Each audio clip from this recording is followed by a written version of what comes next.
Court is again in session. You may be seated. Good afternoon, Your Honor. Good afternoon, Marshal. So we have a note again. It's Court Exhibit 12. Note reads, "We have reached a final decision of this case," signed by the foreperson. If you'd like to see it, it's... No, thank you. Okay. Anything before I bring in the jury? No, Your Honor. Okay, could we bring the jury?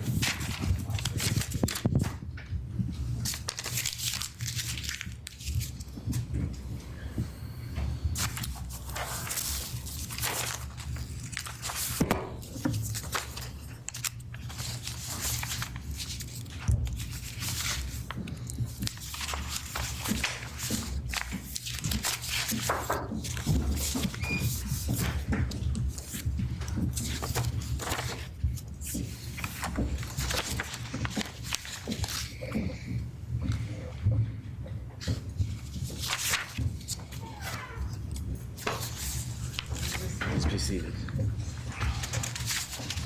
Mr. Clerk? Ladies and gentlemen of the jury, as your initials are called, please answer here. Rise and remain standing. Initials SF. Here. Initials JH. Here. Initials RH. Here. Initials AC. Here. Initials TS. Here. Initials MD. Here. Ladies and gentlemen of the jury, in the case of State of Connecticut v. Brian North, have you agreed upon a verdict? Yes. Will the defendant Brian North please rise? Will the foreperson of the jury identify himself or herself by stating your initials for the record? RH. Mr. Foreperson, will you remain standing? The remaining members of the jury may be seated.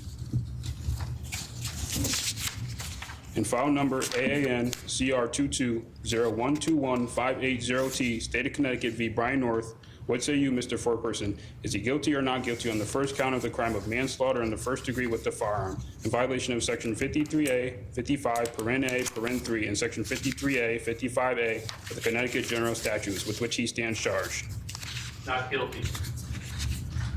In file number AAN CR 22-0121-580T, State of Connecticut v. Brian North, what say you, Mr. Foreperson? Is he guilty or not guilty of the lesser included offense of manslaughter in the second degree with the firearm in violation of Connecticut General Statutes 53A, 56, paren A, paren 1, and 53A, 56A, with which he stands charged? Not guilty. In file number AAN CR 22-0121-580T, State of Connecticut v. Brian North, what say you, Mr. Foreperson? Is he guilty or not guilty of the lesser included offense of criminally negligent homicide in violation of Connecticut General Statutes 53A, 55, with which he stands charged? Not guilty. Does the court accept this verdict? Yes. The jury may be seated.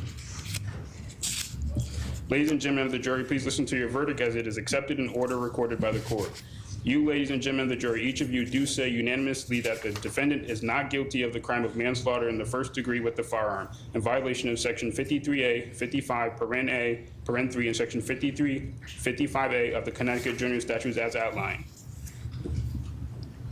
You, ladies and gentlemen of the jury, each of you do say unanimously that the defendant is not guilty of the crime of the lesser included offense of manslaughter in the second degree with the firearm in violation of Connecticut General Statutes 53A, 56, paren A, paren 1, and Section 53A, 56A of the Connecticut General Statutes as outlined.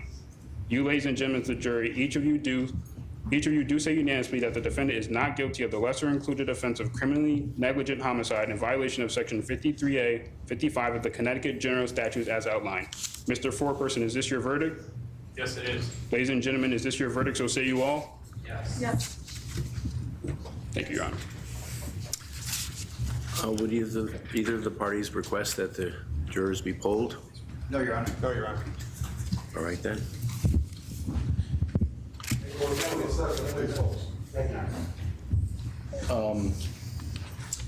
Your work is done here. You have the thanks of the State of Connecticut and the court and the parties. This was a difficult case. The work that you did was hard. And like I told you in the first place, you won't ever forget it. So you are discharged. Your jury service is complete. I I would ask that if you could remain in the room behind here for a few minutes, because I'd like to speak. You're excused.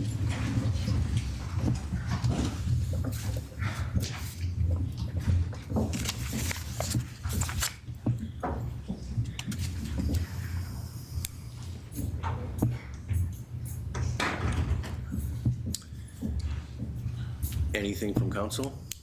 Not from the state, Your Honor. Not from the defense, Your Honor. All right.